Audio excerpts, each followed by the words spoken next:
Is it possible that the person who's leading your relationship doesn't know how to lead a relationship?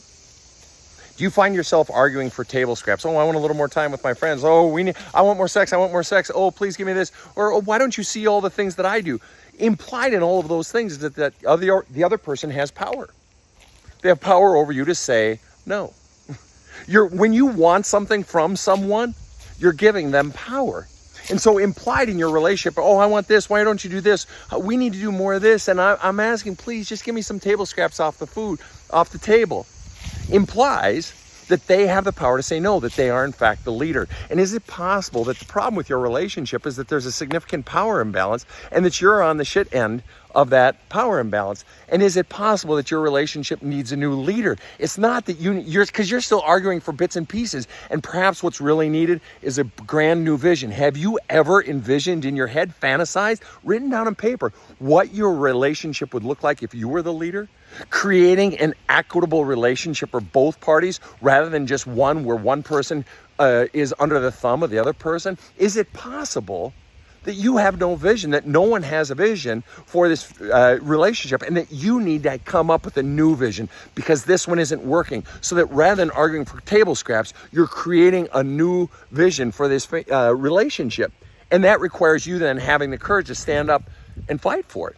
Stand up and insist. Is it possible that the leader of your relationship doesn't know how to lead, and that it's time for you to stand up and lead because you have a vision that works for both people, not just the other person? It's a crazy fucking idea, and it would require courage, but is it possible that you're just thinking too fucking small and it's time for a new leader? Got the courage? Have a kick-ass. Who is it that you're in a relationship with, friendship, lover relationship, whatever, that needs to keep you as the villain so that they don't ever have to admit they do anything wrong, they don't ever have to look at their own shit, and they don't ever have to listen to you looking at their own shit and calling them out on it? Huh? Who is it? Who needs you to be the villain in the relationship? And has it occurred to you that that relationship isn't going to change until you are willing to believe that you're not always the villain, until you're willing to stand up for yourself, until you're also willing to call out the other person? But here's the thing. One of the things that I tell people that I work with who are caught up in such a relationship is I tell them, one of the things you can do as you're changing is that insist that the person go to couples counseling with you. And what very often happens is the other person will say no. And maybe they'll say something like, oh, counseling sucks, or I don't believe in therapy and shit like that. and so they'll try to weasel out of it. And they'll be like, why won't my wife go to couples therapy, or why won't my husband go to counseling, marital counseling, or whatever? And I say the reason they won't go is because then they're in this setting where their shit gets looked at too.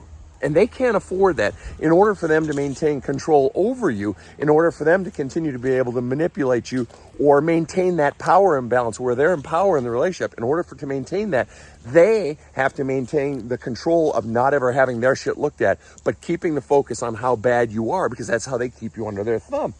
And I was having a conversation about this with a friend of mine from the neighborhood, known the guy 50 years, whatever.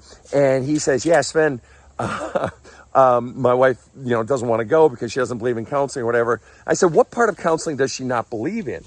He said, what do you mean by that? I said, what do you mean she doesn't believe in counseling? And he said, well, she just doesn't believe it works or whatever. I said, wait, the part where we actually each air our grievances and the other person has to listen? He said, yeah, that. I said, but wait a minute. You tell me that she routinely tells you all the things that are wrong with you. She's constantly doing that. He says, yeah. I said, that's her talk therapy.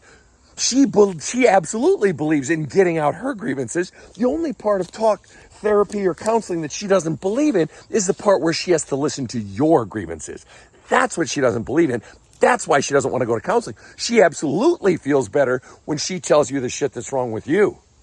So let me ask you, who is it that you're in a relationship with that wants to keep you as the villain and that simultaneously doesn't want to engage in real conversation, whether with a therapist or not, where they have to listen to what's wrong with them and how we can actually both get our needs met? Who is it?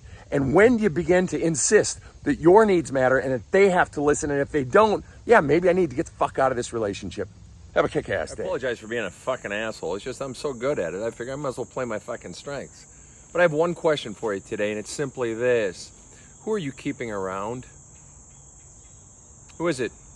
Who are you allowing to believe that there's actually hope for your relationship with that person? Maybe it's a friendship, maybe it's an employee, maybe it's a lover. Who are you fucking keeping around? Because you don't have the balls to look them in the face and say, I really don't want to have a long-term relationship with you. But it's nice to have them around. It's nice to have somebody who cares. It's nice to have a fucking placeholder till you can move on to something even better. Who are you keeping around, or who the fuck is keeping you around? And when do you stop creating the illusion of hope? Have the courage to look the person in the face. Stop using them. Stop lying to them. Stop letting them think that there's actually hope when no hope exists. Who is it, or who's doing it to you? Have a kick-ass. I recall being about 13 and my mother coming to me and telling me, Sven, always remember, children want to be heard, not fixed. Why she was telling a 13-year-old that, I have no idea, except we used to love to talk about deep subjects like that. And I've thought about that many years since, written about it in a couple of my books. And in my 30 years as soul counselor, on top of Mom's 60 years doing the exact same shit, and she specialized in the field of childhood development, taught at the graduate level, all that shit. What I've seen is it's not just children, adults. We all want to feel heard, not fixed. We don't need someone else telling us how to do our fucking life, because it's fucking ultimately condescending that you're such a fucking idiot, you need me to tell you what to do. No, what people really need is to have room to allow their own authentic voice to come out, right? And so you're thinking, well, fuck, Sven, I got a fucking 23-year-old in the fucking basement. And they're unmotivated. They failed to launch and all this shit. If I let them do what they want, they just fucking go off and go, you know, fuck up their life even further. Wait a minute, if you let them do what they want, wait, it's their life. You do realize that, right? That it's their fucking life. And has it occurred to you that the reason they're unmotivated and failing to launch down in the fucking basement is because deep down what their soul is really saying is, fuck you, old man. Fuck you, Mom, for always trying to fucking control me, undermining me, never hearing my fucking voice, making it always about you and your expectations and what you want and make you fucking proud, or it's always in your best interest, son. Fuck you. Has it occurred to you that maybe if you shut the fuck up and give that child room to fucking heal from the damage you did in never supporting and allowing their authentic voice, never allowing them to make their own mistakes without fucking criticism? Has it occurred to you that what they really need is just room to fucking heal? Get them a fucking professional who can help them get the pain out and hear their own authentic voice, because nothing motivates like a person hearing their own authentic voice. Now I'm gonna get people saying to me, Sven, that's bullshit. These kids, they gotta stop blaming their fucking parents. They need to blah, blah, blah. And I say, really, genius? That's your fucking theory? That's like me telling my plumber, Steve, hey, Steve, who's a master plumber, 25 years, hey, Steve, the way you should install that fucking water heater is X, Y, and Z. And Steve's thinking to himself, yeah, and Sven, you should shut the fuck up and go upstairs and fist yourself. Because with your pet theory, you and your pet theories of, oh, kids should just really, I got 30 years of experience saying, no, this is what it is. And the worst thing that can fucking happen isn't the child shutting down, it's them getting on your fucking agenda for their lives. You wanna know why? Because they'll be in my office 15 years from now, fucking miserable, because being on someone else's agenda for your life has never, ever been a recipe for happiness. So at what point do you fucking own your shit, shut the fuck up, and let your child fucking heal? Have a kick-ass day.